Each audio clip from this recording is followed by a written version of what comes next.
जब भी हमें जरूरत पड़ी अस्पताल में कहीं भी तो रात दिन खड़े रहते हैं और जीत सुनिश्चित है।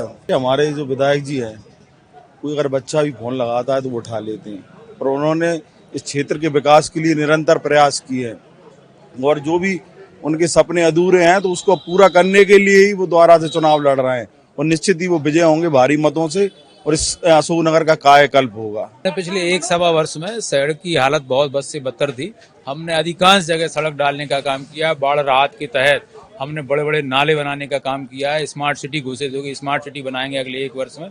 और जो अशोकनगर में रेस्ट हाउस है, रेस्ट हाउस को दूसरी जगह निर्मित हो रहा है, वहीं बंगले बन रहे हैं, वहीं पे ऑफिस बन रहा है, तो हम एक बड़ा शॉपिंग कॉम्प्लेक्स निर्माण करेंगे और अशोकनगर का कायाकल्प करेंगे। और अशोकनगर में भारतीय जनता पार्टी के प्रत्याशी जसपाल सिंह जज्जी ने अपनो जनसंपर्क अभियान शुरू कर दो है और जगह जगह पूरे गलियों में जाके दुकानदारों से, व्यापारियों से वे वोट की अपील कर रहे हैं। हाल में भारतीय जनता पार्टी ने एक बार फिर से जसपाल सिंह जज्जी को अपनो उम्मीदवार घोषित करे, उसके बाद अब उनने आधिकारिक तौर पे जो है जनसंपर्क शुरू करे।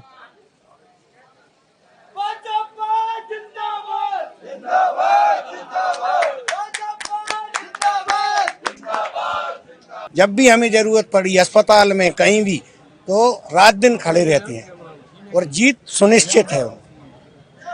भाई जब कौन सी ऐसी चीजें हैं जिनको जो है काम करने की जरूरत लग रही है? सबसे महत्वपूर्ण बात है कि हमारे जो विधायक जी हैं, कोई अगर बच्चा भी फोन लगाता है तो वो उठा लेते हैं और उन्होंने इस क्षेत्र के विकास के लिए निरंतर प्रयास किए हैं और जो भी उनके सपने अधूरे हैं तो उसको पूरा करने के लिए ही वो दोबारा से चुनाव लड़ रहे हैं और निश्चित ही वो विजय होंगे भारी मतों से और इस अशोकनगर का कायाकल्प होगा। आप नगर पालिका अध्यक्ष भी हैं, स्थानीय जो चीजें हैं उनको लेके लगातार चीजें समस्याएं सामने आती, उनको लेके स्थानीय स्तर पे कैसी चीजें हैं? हमने पिछले 1-1.25 वर्ष में सड़क की हालत बहुत बद से बदतर थी। हमने अधिकांश जगह सड़क डालने का काम किया। बाढ़ राहत के तहत हमने बड़े बड़े नाले बनाने का काम किया है। स्मार्ट सिटी घोषित होगी, स्मार्ट सिटी बनाएंगे अगले 1 वर्ष में। और जो अशोकनगर में रेस्ट हाउस है, रेस्ट हाउस को दूसरी जगह निर्मित हो रहा है, वहीं बंगले बन रहे हैं, वहीं पे ऑफिस बन रहा है, तो हम एक बड़ा शॉपिंग कॉम्प्लेक्स निर्माण करेंगे और अशोकनगर का कायाकल्प करेंगे। जी भैया आप बताओ। कुछ मेहनत नहीं है। जिस दिन भाई साहब का टिकट फाइनल हुआ था उसी दिन भाजपा की विजय हो गई थी। भाजपा जिंदाबाद। मेहनत लगे हुए के? मेहनत नहीं, बिल्कुल मेहनत नहीं। एक तरफा लहर है। भारतीय जनता पार्टी भारी बहुमत से अशोकनगर विधानसभा चुनाव जीतेगी। कांग्रेस पार्टी तो कह रही कि बड़ी कड़ी चुनौती होने। आदरणीय जज्जी भाई साहब 50,000 वोट से जीत रहे हैं, कोई चुनौती नहीं, एक तरफा चुनाव है। तो भारतीय जनता पार्टी के जो कार्यकर्ता हैं उनको मान वो है कि जो है चुनौती बहुत ज्यादा नहीं है। जी देखिए ऐसा है, विकास कार्य तो होते रहते हैं, लेकिन हमें अभी 2 साल 3 साल पहले इतनी समस्याएं थी, कोविड की इतनी बड़ी समस्या थी। कांग्रेस के जब भी प्रत्याशी घूम रहे थे उनसे पूछो वो कहाँ थे जब कोविड काल चल रहा था। हमारा विधायक 24 घंटे अस्पताल में खड़ा था, इसका मैं साक्षी हूँ। किस स्थिति में उन्होंने काम किया है वो मैं जानता हूँ। उनको एक बार कोविड हो गया था, उनकी स्थिति इतनी खराब थी, इसके बाद भी वो 24 घंटे अस्पताल में खड़े थे। जब भी कांग्रेस के प्रत्याशी थे, जब भी कांग्रेस थी, वो कहाँ थी, मैं उनसे ये पूछना चाह रहा हूँ। विधायक जी ने बहुत अच्छे काम किए हैं।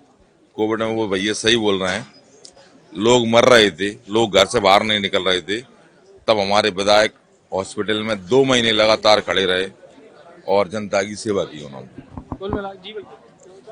मध्य प्रदेश में केवल एक ही विधायक का नाम था कोरोना में, वो भी जसपाल सिंह जज्जी का। इसके अलावा सब कोई भी अपने सब घर में रहे, खुद अपनी पड़ रही थी, लेकिन इनने अपनी जान की बाजी लगाकर पूरा टाइम अस्पताल में मरीजों को और अपने साथ में सबके लिए दिए। आएगा तो जज्जी भैया। तो भैया कुल मिला के जो है अशोकनगर क्षेत्र के जो है विधानसभा क्षेत्र के जो भारतीय जनता पार्टी कार्यकर्ता हैं वे उत्साहित हैं और उनको उम्मीद है कि बेहतर परिणाम निश्चित तौर पर इस चुनाव में मिले। कैमरामैन नीलेश के संग सचिन चौधरी, बुंदेली बौछार। Eklavya University Damoh will guide you towards a bright future. 28 acres of lush green campus, largest campus of Bundelkhand, experienced and dedicated faculty. 50 future-ready courses taught in 12 different schools, separate courts and ground for sport, fully equipped lab and workshop, safe and fully equipped separate hostel for girls.